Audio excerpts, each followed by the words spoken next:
Assalamualaikum warahmatullahi wabarakatuh. Terima kasih teman-teman semua yang support terus Cerita Untung, dan tentunya juga kebersamaan dengan Ustadz Arta ini salah satu yang ditunggu teman-teman, karena kemarin ketika episode sebelumnya menimbulkan banyak pertanyaan-pertanyaan yang ingin dibahas lebih detail mengenai petualangannya Onis nih, si Onis ya. Oke, kalau gitu langsung aja kita akan ngobrol dengan guru kita Ustadz Arta. Assalamualaikum Ustadz. Waalaikumsalam. Sehat Ustadz? Alhamdulillah. Waduh, emang perlu dilestarikan Ustadz Arta nih. Kemarin yang komen banyak juga untuk Banyak, ini ya?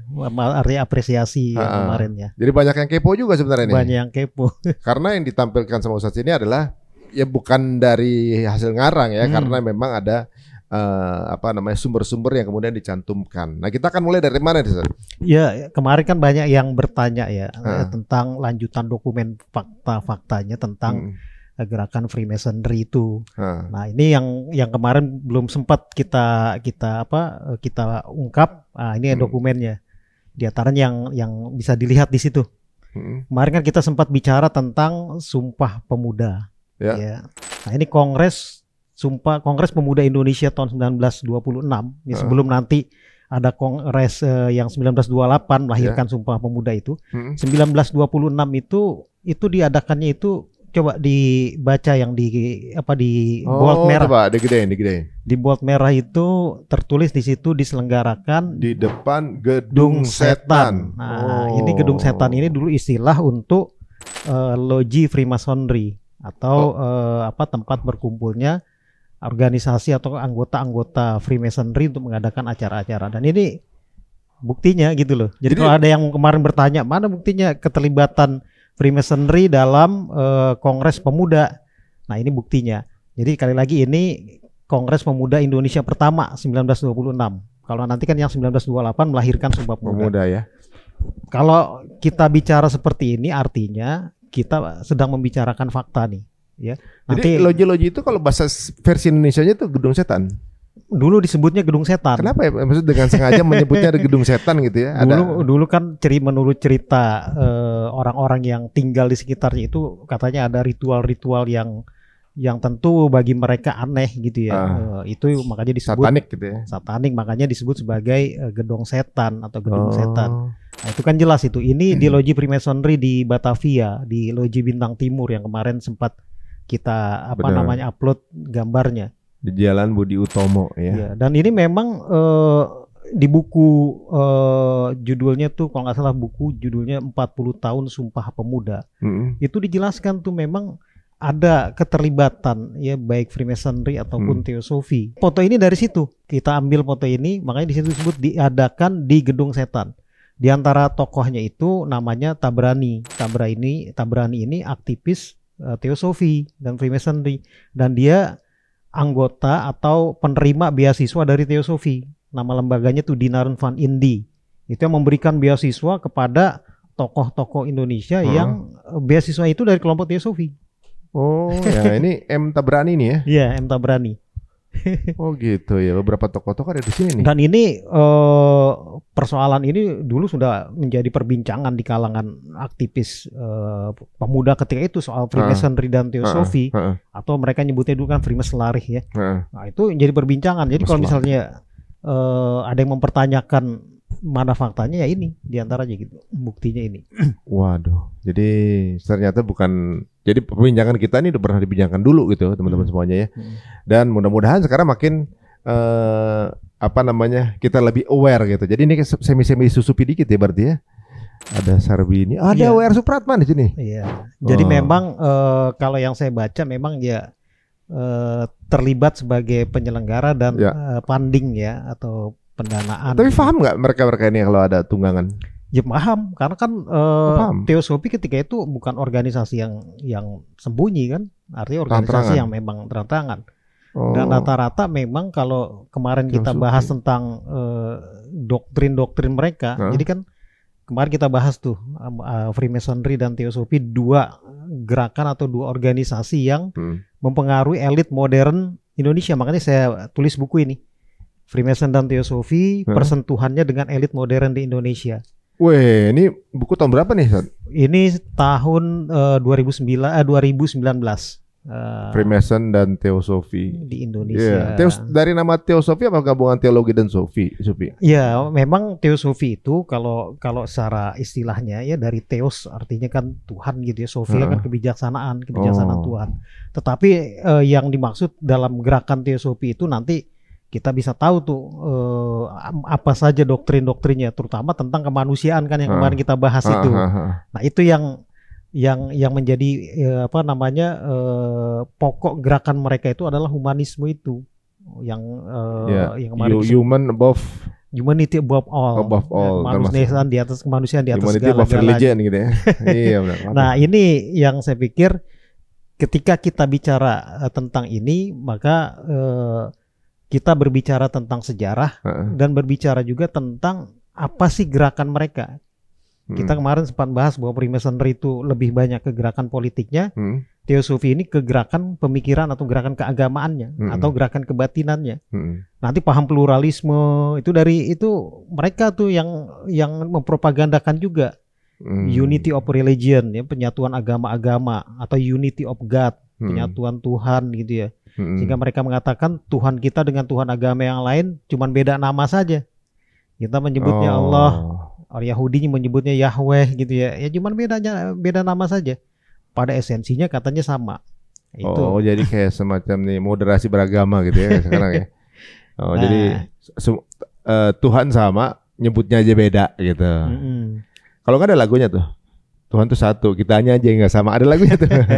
Padahal kalau misalnya mereka mengatakan Tuhannya sama dengan Tuhan kita, maka syariatnya kan harusnya sama. Sedangkan mereka nggak, syariatnya berbeda tapi ngaku Tuhannya sama. Apalagi Al-Quran menyebut amal orang kafir, arti yang ingkar kepada Allah, kepada syariat yang dibawa oleh Muhammad SAW itu habitat a'maluhum, amalnya itu gugur sia-sia. Jadi ya pengakuan klaim-klaim mereka itu sebenarnya mengarah pada nanti semua yang berkaitan dengan agama, semua yang berkaitan dengan Tuhan disingkirkan. Bukan cuma Islam maksudnya, apapun itu. Iya, makanya pluralisme agama itu ujung-ujungnya bisa dibilang nanti ateisme.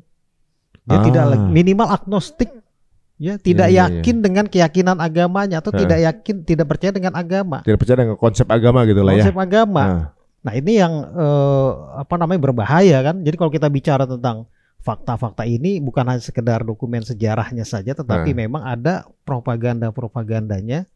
Ajaran-ajarannya yang ada terekam dalam dokumen-dokumen sejarah gitu loh. Jadi kalau dibilang bahwa mungkin ideologi Islam kali paling sulit ya. Sulit untuk dileburkan gitu kan. Menjadi ateis atau juga agnostik gitu kan. Walaupun ada yang ikut tapi kayaknya paling sulit ya. Karena dari dulu musuhnya itu lagi kan. Ya memang yang paling melakukan resistensi atau perlawanan terhadap kelompok ini ya Islam ya. Kita bisa lihatlah dalam misalnya dulu ada Teosofi itu pernah masuk ke Pekalongan tahun 18-an. 1800-an tuh udah masuk. Pekalongan ini kan kota santri. Itu terjadi pergolakan dan itu ada dibahas dalam buku-buku sejarah gitu bagaimana pergolakan mereka terhadap kelompok Teosofi atau ini nama kelompoknya sebenarnya The Theosophical Society, masyarakat Teosofi Internasional, The Theosophical Society International. Ini yang membawa paham ini ya rata-rata memang mereka yang dia seorang Freemason dan dia juga seorang Teosof. Tapi berarti itu kalau zaman dulu kan kelihatan pasti dia bukan orang Indonesia gitu. Kalau sekarang kan ya yang membawa mereka. Dalam buku yang ditulis oleh Robert Van Niels, ini seorang peneliti, judulnya bukunya Munculnya Elit Modern di Indonesia. Nah itu kita tahu tuh latar belakang elit modern di Indonesia. Itu dikatakan yang paling berpengaruh pada pembentukan elit modern di Indonesia adalah para humanis-humanis Eropa ketika itu. Nah humanis-humanis Eropa ini yang membawa paham itu tadi. Mereka rata-rata kebanyakan anggota Freemasonry dan juga anggota Teosofi. Jadi kalau kita bicara tentang Teosofi di sini bukan dalam arti pengertian secara bahasa tadi ya, Teo artinya Tuhan, Sofi artinya gitu. Tapi ini Teosofi yang gerakan ya. Organisasi, kita sedang membicarakan organisasi Teosofi internasional. Gitu. Jadi ada misionarisnya juga ya mereka ya. Jadi organisasinya kalau sekarang mungkin, nah sekarang masih ada nggak sih, Sat? Masih.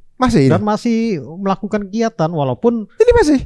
Oh, ternyata. Dan itu masih ada loji mereka masih ada. Jadi cabang-cabang dari si ONIS ini macam-macam ya sebenarnya ya, dengan berbagai bentuk nama gitu ya.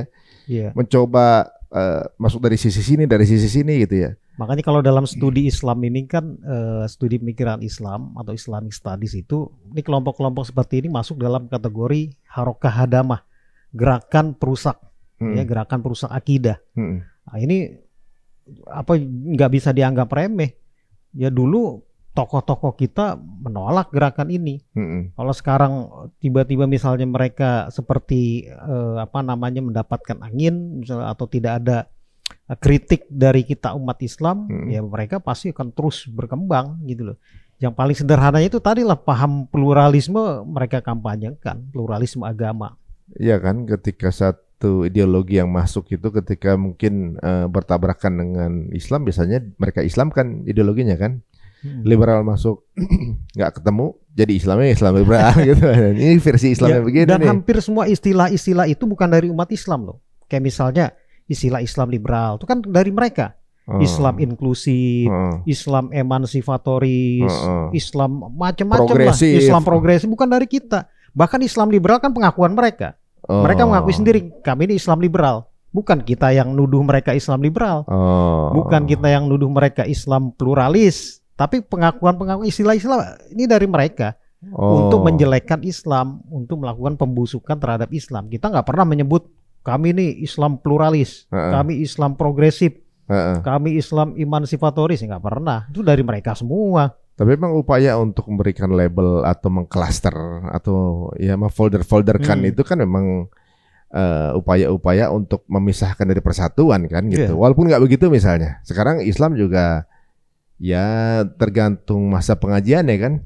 Ya memang kan mereka diantaranya itu perang pemikiran itu kan melalui istilah-istilah itu. Iya. Melalui perang terminologi disebutlah Islam radikal. Ini kan yang disematkan. Iya. Nah, artinya biar terpisah gitu kan dari yang lain. Pinter juga ya. Gitu. Next. Ini loji-loji mereka, loji Freemasonry ini. Oh gitu. Itu ada di Batavia, ada di Salatiga, ada di Bandung, Salatiga ada juga. Ada di Semarang, Purwokerto, Solo. Waduh, ini listnya Cirebon, guys. Jember, list jelas ini ya. Jogja, Probolinggo. Sekarang namanya apa, Sat? Ya sekarang sebagian tentu gedung-gedungnya sebagian udah ada yang nggak ada, sebagian lagi udah beralih fungsi. Cirebon itu namanya Cirebon ya. Pengalengan, Mojokerto, Arbet Wiker, Excelsior. Oh, Excelsior tuh nama loji. Iya. Kayak nama kopi. Serajudal, Fraternitas, Le Constant, Evidel. Iya. Udah macam ada bahasa Prancis, ada yang bahasa Belanda. Itu diantara yang terkenal tuh Loji Mataram di Yogyakarta. Loji itu Mataram. Dulu pernah diadakan Kongres Budi Utomo di situ.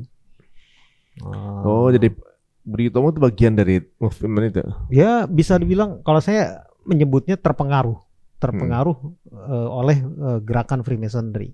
Dan itu hampir semua ketua Budi Utomo itu anggota Freemasonry. Dan itu pengakuan mereka, bukan tuduhan kita. Misalnya ada namanya Dr. Rajiman Widyodiningrat. Itu Rajiman ini kan yang mimpin sidang BPUPKI yang kemudian nanti lahir Pancasila tuh. Perdebatan persidangannya kan yang mimpin tuh Rajiman. Rajiman ini dia anggota Freemasonry. Dalam buku dia sendiri. Gitu loh. Apa ada backup dana nggak sih dari mereka? Atau apa kepentingan mereka sih sampai ini? Ya tentu pasti ada pendana organisasi kan agar berkembang tentu ada pendanaan mereka. Ini kan mereka jaringan internasional, gerakan internasional, pasti pendanaannya juga internasional kan.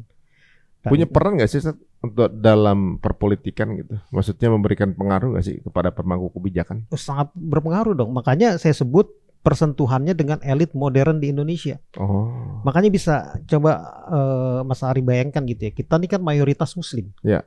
Mayoritas nih Indonesia mayoritas Muslim. Tapi syariat Islam susah banget tegak. Iya. Iya. Sistem pemerintahannya masih didominasi oleh paham sekular. Ya kan? Ya. Nah, upaya-upaya untuk mensekularisasikan sistem gitu ya, kemudian menjegal upaya-upaya menegakkan syariat, Ya itu dari mereka. Oh iya. Melalui pengkaderan terhadap elit-elit modern. Kalau enggak udah ada dia dulu kali berubah ya. Iya, dan ini memang pertarungannya luar biasa. Dan biayanya nggak kecil tuh Ate. Iya, mereka kan ada semacam kayak mentor yang kemudian membidik siapa-siapa yang harus dikader. Misalnya Sunokogronye ya, Sunokogronye itu dia mencari tuh siapa yang kiranya bisa dikader kemudian bisa mempengaruhi masyarakat atau rakyat agar sesuai dengan paham mereka. Jadi mereka nyari influencer juga zaman dulu ya. Influencer. Makanya saya bilang kan yang direkrut mereka bukan orang biasa, bukan orang lagi ngopi di warung kemudian direkrut, enggak, rata-rata top leader. Tapi paham nggak sih para influencer zaman dulu itu kalau mereka direkrut apa mereka happy aja karena ada biayanya gitu? Rata-rata paham karena kebanyakan dari mereka orang terdidik. Makanya mereka rata-rata sekolahnya di Belanda. Anak priai, anak pamong praja. Ini kan bukan orang-orang bodoh. Dan kesannya keren gitu ya zaman itu kan. Kalau dianggap mungkin pemikiran dari modern Eropa. Gitu kan. Waduh, nah ini jadi pengaruhnya ke situ, pengaruhnya ke pluralisme, ya, tentang humanisme, sehingga upaya-upaya dan itu dulu ya kelompok yang terpengaruh oleh mereka ini pernah melakukan pelecehan-pelecehan juga terhadap Islam. Contohnya menyebut Nabi SAW sebagai pemadat atau pecandu. Kemudian hypersex itu ada ditulis di koran mereka, namanya koran Jawi Hisworo. Dan itu melahirkan kalau sekarang ada 212, dulu ada juga apel akbar dipimpin oleh Sarekat Islam. Muncullah semacam kayak laskar namanya Tentara Kanjeng Nabi Muhammad. Wah, itu lebih serem lagi. Yang mimpin Hoshokuro Aminoto. Hoshokuro Aminoto itu kemana-mana naik kuda dia. Gagah, dia pimpin itu. Jadi Tentara Kanjeng Nabi Muhammad itu mengadakan apel akbar umat Islam untuk menolak pelecehan terhadap Nabi Muhammad yang disiarkan di koran Jawi Hismoro, di koran dulu ada majalah Bangun, majalah Timbul, ini punya mereka. Masih semua. Ada nggak majalahnya? Capture-nya? Masih. Ada fotonya? Ada di buku saya ada. Oh ya, menarik juga nih guys. Bahkan kemudian kalau zaman Sarekat Islam itu muncul Tentara Kanjeng Nabi Muhammad untuk mengkanter itu. Pada masa selanjutnya muncul namanya Komite Pembela Islam. Jadi Ruh 212 dulu udah ada juga. Ya. Namanya Komite Pembela Islam itu kalau dulu kan nyebutnya apel akbar. Apel akbar di lapangan. Di situ menolak keras pelecehan terhadap Islam. Kelompok mereka yang melakukan pelecehan.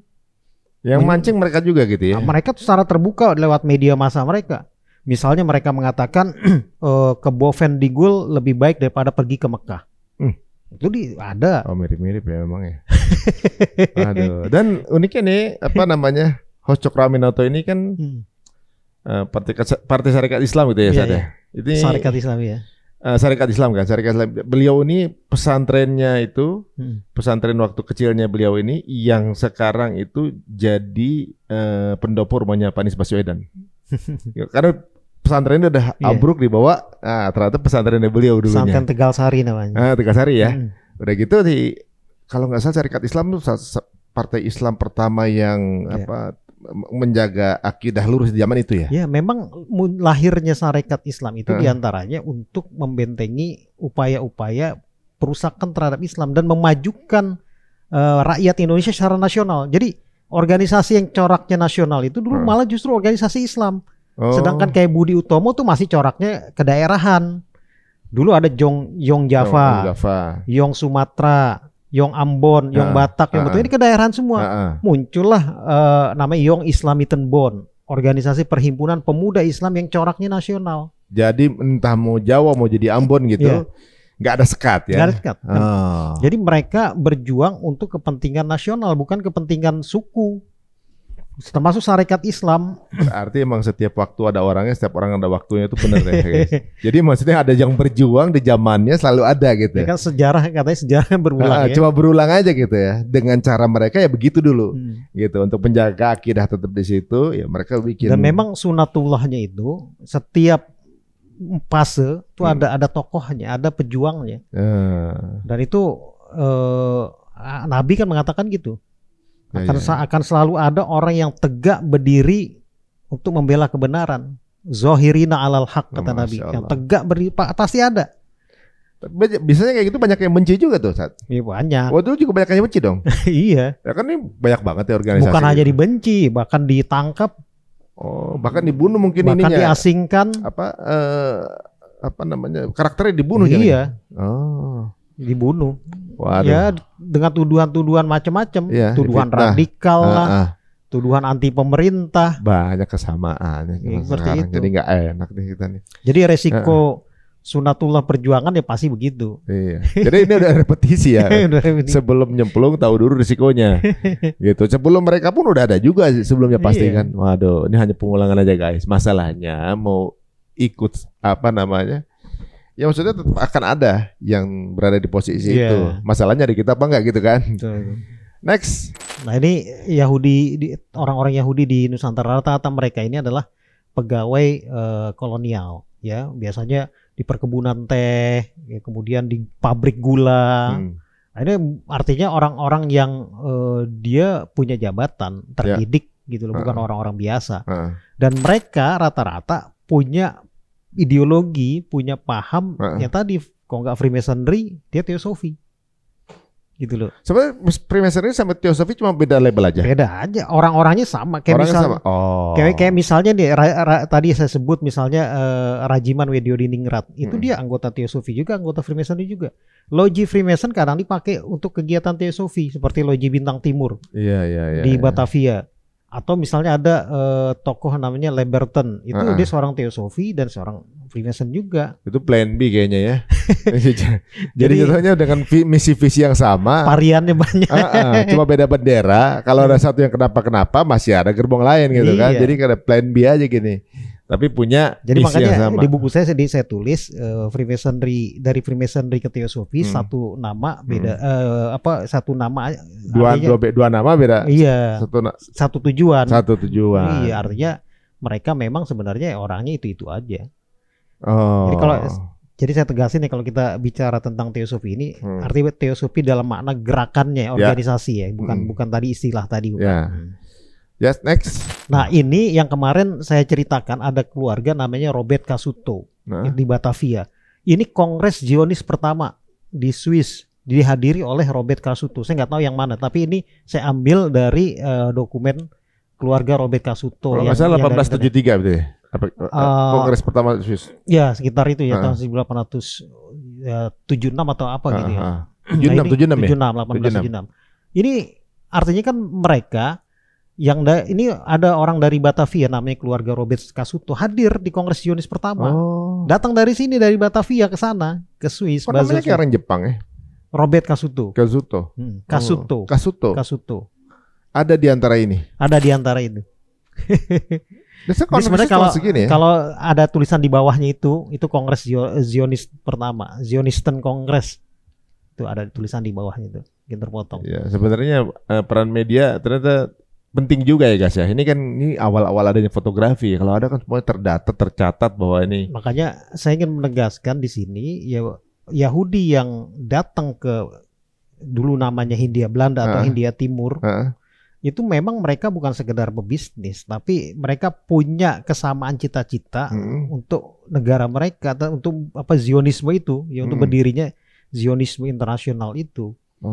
Kan mereka hadir bukti di Kongres Zionisme Internasional, bahkan banyak mereka mendonasikan uangnya sebagainya. Jadi sebenarnya bukan cuma semata-mata ingin mencari rempah-rempah untuk Belanda seperti sejarah yang kita baca ya teman-teman. Ternyata mereka juga punya misi untuk menyebarkan ideologi. Nah, ini satu contoh nih ya, mungkin bisa di zoom atau apa nih. Ini satu permintaan keras. Ini dari teosofi. Organisasi Teosofi Internasional meminta para anggotanya di seluruh dunia, termasuk di Indonesia atau di Hindia Belanda ketika itu, untuk membantu orang-orang Yahudi. Suatu permintaan keras bagi keselamatan saudara kita bangsa Yahudi. Ini kayak perlu kita foto nanti ya. Ya, ini nanti saya tinggal. Saudara kita bahasa Ini surat edaran dari Teosofi Internasional. Dari majalah Teosofi di Hindia Belanda tahun 1938. Dapat dari mana saat ini? Dari dokumen mereka. Jadi ini permintaan agar memberikan donasi ya, atau memberikan support baik materi atau imateri kepada orang-orang Yahudi. Jadi Yahudi ini seperti saudara zaman dulu ya. Membela rakyat, damai dan membela rakyat Yahudi. Saya berharap di sini semua saudara. Dan itu ada banyak, bukan hanya ini, ada banyak lagi seruan-seruan yang terekam dalam majalah-majalah mereka. Ini masih belum dianggap bahaya laten saat itu ya, awalnya nih. Ya belum, karena justru mereka mempengaruhi elit-elit ketika itu. Masih kelihatan baik-baik aja nih. Yang menolak kan justru gerakan Islam ketika itu, kayak Sarekat Islam.